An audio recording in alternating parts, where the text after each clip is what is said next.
Welcome everyone. So, my name is Hassan Nawaz Tahir. We are going to discuss today what is the situation regarding digital health startups and also healthcare startups as a whole in Pakistan. So, what we'll do is first we'll just look at what are the different areas in which people develop startups in Pakistan, and then beyond that, which area is the most beneficial for doctors or healthcare students who would like to venture into this area. So people can develop healthcare startups in when it comes to developing digital dashboards that help in decision making, management of hospitals. That's a very important and lucrative aspect, because a lot of the healthcare organizations these days, they want some form of dashboarding related to their human resource, related to their patient record, related to their patient engagement, and inpatient, outpatient, lab services, radiology services, all that. So, a basic focus of that could be startups that are focused on developing electronic medical records, health management information systems, and with that, there is an attached dashboard. That's one key area. Another key area where startups can develop a lucrative business when it comes to health and specifically digital health is developing some form of a telemedicine startup. Now, telemedicine startup, basically you're dealing with, in a lot of ways, service delivery. Now, in that, what we see in Pakistan is that there have been a lot of mushroom growth of psych based startups. Startups that basically employ counseling services as the modus operandi. So, counseling when it comes to stress, when it comes to education, and then a lot of them hire trained psychologists as the counselors. On top of that, there are some psychiatric startups as well, but they are very few. Now, telemedicine startups also include startups that focus on just GP practice, which is a patient sitting on one end and the doctor sitting on the other. And those startups are also increasing in Pakistan.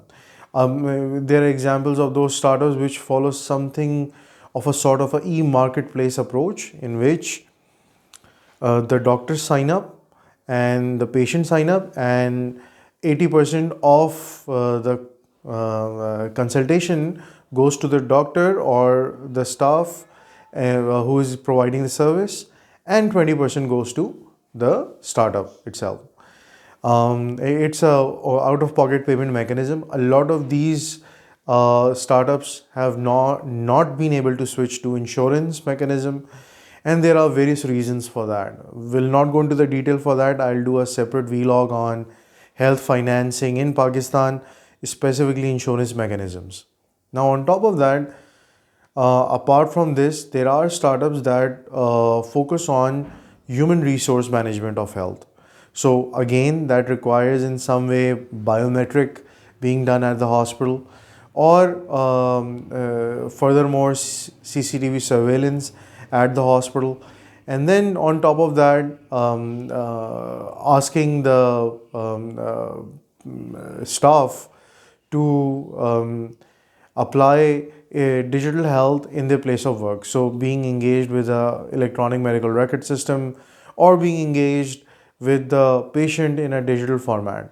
So some startups focus just on that, on giving the technology to the hospitals, existing hospitals, be it the hardware or the software, and training of the human resource at the same time.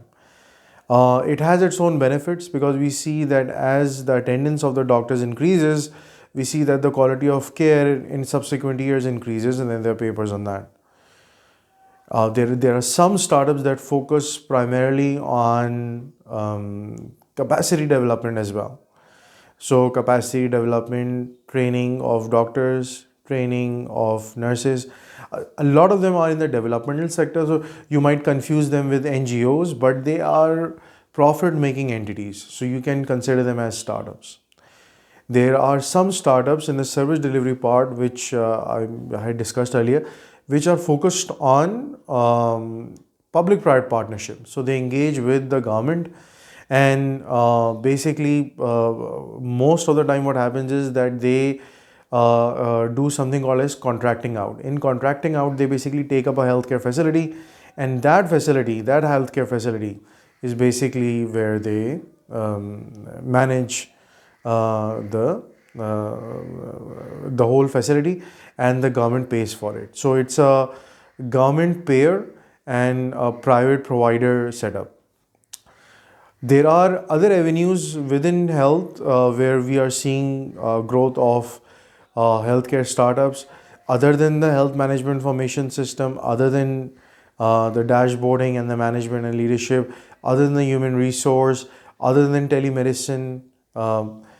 And that we are seeing with technology incorporation and digitization when it comes to e-marketplace. Now, e-marketplace not specific to pure telemedicine, but rather e-marketplace can very commonly what we are seeing now is pharmacy services.